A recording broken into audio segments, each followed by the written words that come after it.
1982 में मिनेसोटा में Charlotte Freddy फासबियर pizza में जन्मदिन पार्टी में है। वह कठपुतली शो के लिए मंच के सामने बैठी है। वनेसा उसे ड्रिंक देती है, पर शार्लेट को वह पसंद नहीं।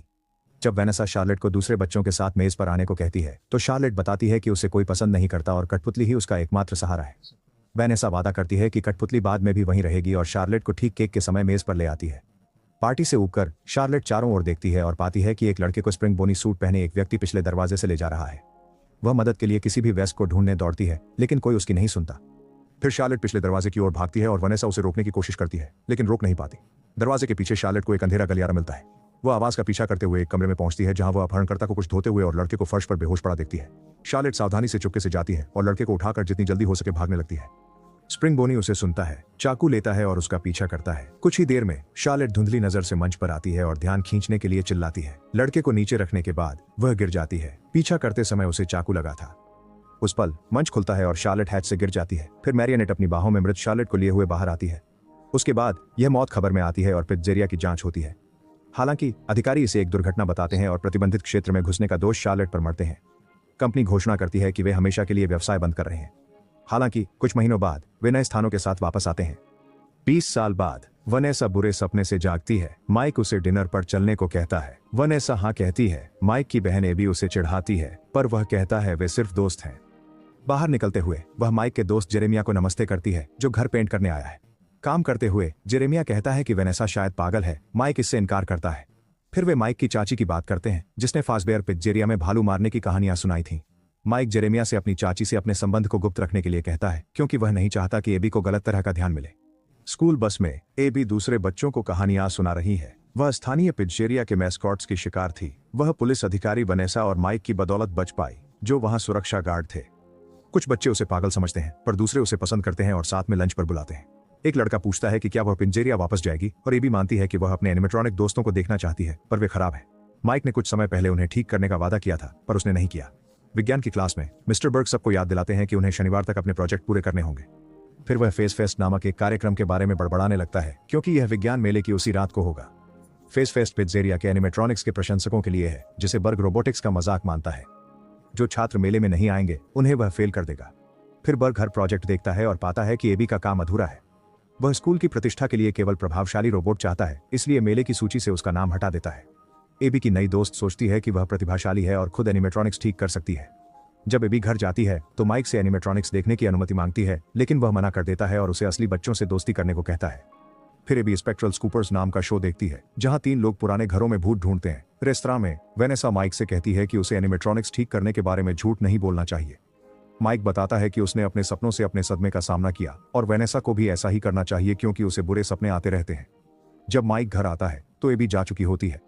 उसने एक नोट छोड़ा कि वह दोस्तों को ठीक करने गई है। कुछ देर में माइक सुनसान फ्रेडी फासबियर पिज्जा पहुंचता है। अंदर उसे एबी मिलती है, जो एनिमेट्रॉनिक्स के चले जाने से बहुत दुखी है। माइक झूठ के लिए माफी मांगता है और बताता है कि एनिमेट्रॉनिक्स नष्ट हो गए, लेकिन उसे लगता है कि उन रोबोटों में रहने वाले बच्चों की आत्माएं अब स्वर्ग में हैं। फिर एबी को फास्ट टॉकर नाम का एक खिलौना दिखता है, जिसकी आंखें चमक रही थीं, और वह उसे रखने का फैसला करती है। बाहर निकलते समय माइक को दीवार पर फास्ट फेस्ट को बढ़ावा देने वाले दर्जनों पोस्टर मिलते हैं। हालांकि एक पोस्टर यह भी था जिस पर लिखा था कि फ्रेडी मतलब हत्या, और विवरण के लिए एक नंबर भी दिया गया था। कुछ समय बाद स्पेक्ट्रल स्कूपर्स की टीम उस पिज्जेरिया पहुंचती है जहां शार्लेट की हत्या हुई थी। वहां वे सुरक्षा गार्ड माइकल से मिलते हैं, जिसने उन्हें बुलाया था। वह उन्हें जगह का दौरा कराता है और असली एनिमेट्रॉनिक्स से भी मिलवाता है। हालांकि लिसा देखती है कि फॉक्सी गायब है। उसी पल लिसा को अजीब संगीत सुनाई देता है, तो वह जांचने के लिए समूह से अलग हो जाती है। माइकल एलेक्स को किड्स कोव ले जाता है। वहीं रॉब को बोट राइड टनल में बहुत डरावनी कठपुतलियां दिखती हैं। उसे लाइटें टिमटिमाती भी मिलती हैं और वह अपने डिवाइस से उनकी जांच करने की कोशिश करता है। अचानक बल्ब फटता है, वह पानी में गिर जाता है। जब वह ऊपर आता है तो एक गुड़िया से चौंक जाता है। लिसा संगीत के पीछे एक सुनसान सुरंग में जाती है और अंत में एक बड़े उपहार बॉक्स वाले कमरे में पहुंचती है। छत पर एक हैच उसे एहसास कराता है कि वह मंच के नीचे है। संगीत उपहार के बगल में एक छोटे से बॉक्स से आ रहा था, जिसे लिसा बंद कर देती है। अचानक गिफ्ट बॉक्स खुला और कठपुतली लिसा पर कूद गई। एलेक्स ने लिसा की चीख सुनी और माइकल के हंसने से डर गया। जब एलेक्स ने स्पष्टीकरण मांगा, 2 यांत्रिक हाथों ने उसकी गर्दन पकड़कर उसे मार डाला। नाव की सुरंग में रॉब को पानी के छींटे सुनाई दिए और उसने देखा कि सारी गुड़िया गायब थीं। तभी एक गुड़िया पानी में गिरी और रॉब ने नीचे देखा तो उसे दर्जनों गुड़िया दिखीं। उन्होंने उसे घेर लिया और डुबोने के लिए नीचे खींच लिया। इस बीच माइकल स्टेज के नीचे के कमरे में लिसा को फर्श पर छटपटाते हुए पाता है। ऊपर देखते ही उसकी आंखें चमक रही थीं और चेहरे पर कठपुतली का मेकअप था। वह तुरंत उसका पीछा करने लगती है तो माइकल उसकी हताशा भरी चीखें सुनते हुए इमारत से बाहर भाग जाता है। वह मुस्कुराते हुए कहता है, वापस स्वागत है शार्लोट। अगले दिन जिम में वनेसा व्यायाम पर ध्यान लगाने की कोशिश करती है पर उसे स्प्रिंग बोनी के दृश्य दिखते रहते हैं। वह नकाब उतारता है और वनेसा अपने पिता विलियम को देखती है जो सभी बच्चों की हत्याओं के पीछे था। विलियम के तेजी से दोहराने पर वनेसा आंखें बंद कर ध्यान लगाती है जब तक वह दृश्य न हो जाए। लेकिन जब वह पलक झपकती है तो विलियम उसके सामने फिर से आ जाता है, इसलिए वह लॉकर की ओर भागती है और शांत होने की कोशिश करती है। अचानक बोनी का हाथ उसे पकड़ लेता है और वह अपनी बंदूक निकाल लेती है। तभी देखती है कि एक और ग्राहक उसे देख रहा है। दोषी महसूस करते हुए वनेसा जिम छोड़ देती है। घर पर वनेसा सपनों में अपने डर पर काबू पाने का फैसला करती है। वह एक पुराने बक्से से बचपन की चीजें निकालती है, फिर खिड़कियां बंद कर टीवी पर सफेद शोर चलाती है। जब वह आखिरकार सो जाती है तो वह अपने सपनों के घर में विलियम को ढूंढती है ताकि उसे बता सके कि वह उससे डरती नहीं है। अचानक गलियारे के सभी दरवाजे खुले और विलियम उसका पीछा करने लगा। वनेसा सामने के दरवाजे पर भागी पर वह बंद था। चाकू पकड़कर विलियम बोला, मैं तुमसे अभी निपटा नहीं। वनेसा फिर भागी। उसका शरीर छोटे रूप में बदल गया। इससे पहले कि वह उस वर्कशॉप में घुसे जहां एनिमेट्रॉनिक्स बने थे, वह कपड़ों के पीछे छिपती है। मुड़ते ही उसे चमकती आंखों वाली डरावनी गुड़िया मिलती है। जब वेनेसा उससे दूर जाती है, विलियम उसे ढूंढ लेता है और कहता है कि वह हमेशा उसकी रहेगी। फिर वेनेसा भागती है और उसका शरीर वयस्क रूप ले लेता है। उसकी पुलिस की वर्दी भी आ जाती है तो वह बंदूक लेकर विलियम को गोली मार देती है, जिससे वह रेलिंग से गिर जाता है। फिर भी वह कहता रहता है कि वह उसकी है और हंसता है, इससे पहले कि वेनेसा जाग जाए। इस बीच माइक एबी को फास्ट टॉकर से एनिमेट्रॉनिक्स से बात करते हुए पाता है और उसे दिलासा देने के लिए कुछ सूझता नहीं। उस रात एबी सोने की कोशिश कर रही होती है, तभी अचानक उसे फास्ट टॉकर की आवाज सुनाई देती है जो उसकी मदद मांग रहा है। एबी तुरंत अपनी साइकिल पर निकल पड़ती है और फ्रेडी के मूल स्थान पर पहुंच जाती है। अंदर जाकर वह चिका को देखकर खुश होती है जो उसका गर्मजोशी से स्वागत करती है और उसे गले लगाती है। अगले दिन वनेसा माइक को ढूंढने आती है पर वह नहीं मिलता। आवाज सुनकर वह एबी के कमरे में जाती है और फास्ट टॉकर को बकवास करते पाती है। अचानक वनेसा को छूने से डर लगता है पर वह एबी थी। लड़की उसे विज्ञान परियोजना दिखाती है जो मिनी चिका जैसी दिखती है। एबी बताती है कि एनिमेट्रॉनिक्स ने इसे बनाने में मदद की और मूल जगह बताई, जिससे वनेसा परेशान हो गई। तभी माइक नाश्ता लेकर आता है और वनेसा उससे अकेले में बात करने को कहती है। वह बताना चाहती है कि एबी कहीं गई थी पर माइक को लगा कि एबी सिर्फ फास्ट टॉकर इंटरेक्शन की बात कर रही थी। वह वेनेसा को डरावना फ्लायर दिखाता है और बताता है कि उसने जिस नंबर पर कॉल किया वह शार्लोट के पिता का है। माइक ने हत्या की कहानी सुनी और वेनेसा से कहता है कि वह ऐसे लोगों से घिरकर थक गया है जो आगे नहीं बढ़ते। बहस छिड़ जाती है और जब माइक कहता है कि वह उसे ठीक करने की कोशिश कर रहा था तो वेनेसा चली जाती है। शनिवार को वेनेसा वापस उसी रेस्टोरेंट में जाती है और चिका को पाती है, लेकिन वह हिलती नहीं। फिर वह स्टेज के नीचे वाले कमरे में जाती है और बड़ा बक्सा खाली पाती है। शार्लेट लिसा के शरीर में है और वेनेसा उसे समझाना चाहती है पर शार्लेट बस चाहती है कि वह पेरीमीटर लॉक हटा दे जिससे कोई भी एनिमेट्रॉनिक इमारत से बाहर न जा सके। जब वेनेसा मुड़ती है, शार्लेट उस पर हमला करती है। साइंस फेयर में एबी अपनी गुड़िया दिखाना चाहती है पर बर्ग को वह पसंद नहीं और वह उसे घर भेजना चाहता है।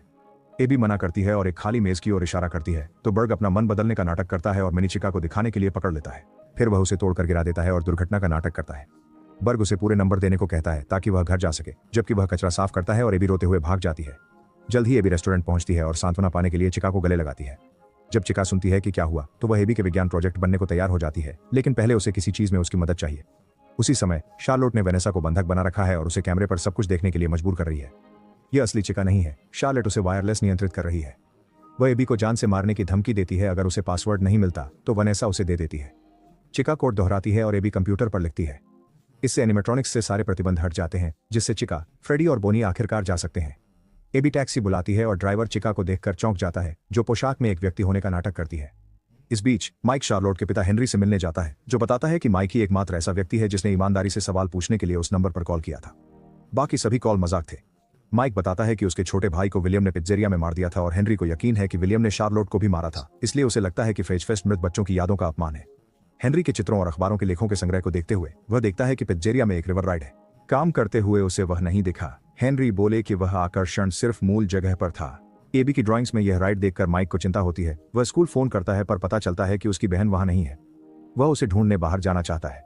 निकलने से पहले हेनरी उसे एक म्यूजिक बॉक्स देता है जिससे शार्लोट बचपन में सोती थी। शाम को माइक आखिरकार असली रेस्टोरेंट पहुंचता है पर सामने का दरवाजा नहीं खोल पाता। पीछे एक खुली खिड़की है जिससे वह अंदर चढ़ जाता है। जैसे ही वह टॉर्च चलाता है, प्रोटोटाइप एनिमेट्रॉनिक्स को देखकर चौंक जाता है। फिर वह कमरे से बाहर निकलता है, लिसा के पास पड़े शरीर पर ध्यान दिए बिना। आखिरकार उसे किड्स कोव मिलता है और एक अजीब आवाज का पीछा करते हुए लॉकर तक पहुंचता है। जब वह उन्हें खोलता है तो बंधी हुई वेनेसा बाहर गिरती है। वह उसे तुरंत आजाद करता है और वह उसे सब कुछ बताती है, इसलिए उन्हें ताला फिर से सक्रिय करने के लिए दफ्तर पहुंचना होगा। उनका एकमात्र विकल्प नदी सुरंग पार करना है और ऐसा करते हुए वेनेसा बताती है कि इस जगह पर एकमात्र भूत शार्लेट है। उसकी हत्या के बाद वेनेसा उसे रेस्तरां में घूमते हुए देखती रही। वह गुस्से से भरी थी और केवल एक संगीत बॉक्स ही उसे शांत रखता था। उस पल पानी में कुछ सुनकर वे जल्दी करते हैं, पर माइक गिर जाता है। फिर बलून बॉय नदी में आकर माइक का पीछा करने लगता है तो वेनेसा उसे पानी से निकालती है और वे ऑफिस की ओर दौड़ते हैं। वेनेसा कंप्यूटर पर एनिमेट्रॉनिक्स को ट्रैक करती है और बताती है कि शार्लोट उन वयस्कों से बदला लेना चाहती है जिन्होंने उसे नजरअंदाज किया था। माइक वेनेसा से शहर जाकर एनिमेट्रॉनिक्स को विचलित रखने को कहता है, जबकि वह सिग्नल डिस्कनेक्ट करने की कोशिश करता है। विज्ञान मेले में एबी चिका को बर्ग से मिलवाती है, जो सोचता है कि यह सिर्फ एक भेष में व्यक्ति है और उन्हें बाहर निकाल देता है। बाद में बर्ग गलियारे में चल रहा था, लेकिन दूसरी कक्षा में चीका को देखकर ठिठक गया। वह पास से देखने की कोशिश करता है, पर दरवाजे के पीछे कुछ नहीं पाता। अचानक चीका फिर से प्रकट होती है और उसे गर्दन से पकड़कर टूटते शीशे से खींच लेती है। डरा हुआ बर्ग भागने की कोशिश करता है, पर ठेले से टकराकर मेज के नीचे छिप जाता है। चिका उसे आसानी से बाहर खींच लेती है, फिर सिर पकड़कर जान लेने के लिए निचोड़ देती है। फेस फेस्ट में फ्रेडी किसी को डराए बिना घूमता है, क्योंकि लोग उसे एक शानदार पोशाक समझते हैं। उसी समय एबी चिका की बदौलत मेला जीत जाती है। उसी पल माइक सॉफ्टवेयर से छेड़छाड़ करता है और चिका सिस्टम में सेंध का पता लगाती है, इसलिए वह सभी प्रोटोटाइप को सक्रिय कर देती है। माइक फ्रेडी को ढूंढकर वनेसा को पता बताता है। उसे पास आती आवाजें सुनाई देती हैं और दफ्तर में दरवाजा न होने के कारण वह अकेला है यह देखने के लिए टॉर्च चलाता है। पड़ोस में फ्रेडी तब तक इंतजार करता है जब तक एक आदमी अपने गैराज से चला नहीं जाता ताकि दरवाजा बंद न हो, जबकि बोनी एक लड़की की खिड़की पर दिखाई देती है। रास्ते में वनेसा माइक को फोन करने की कोशिश करती है, लेकिन सिग्नल नहीं है। अचानक उसे कार की छत पर कुछ सुनाई देता है और वह फॉक्सी से चौंक जाती है। वनेसा उसे गिराने के लिए तेजी से गाड़ी चलाती है, पर फॉक्सी खिड़की तोड़ देता है। इससे वह इतनी विचलित हो जाती है कि दूसरी कार नहीं देख पाती और बचने के लिए अचानक मोड़ती है। उसकी गाड़ी पहाड़ी से नीचे फिसल जाती है और रुकने से पहले उसका सिर टकरा जाता है। फिर फॉक्सी एक और खिड़की तोड़ता है और सीट बेल्ट खींचने लगता है, तो वनेसा उसे उतारकर दूसरी सीट पर चली जाती है। अंदर झांकने के बाद फॉक्सी छत पर मुक्के मारता है और वनेसा को बाहर निकालने के लिए सामने वाली खिड़की तोड़ देता है।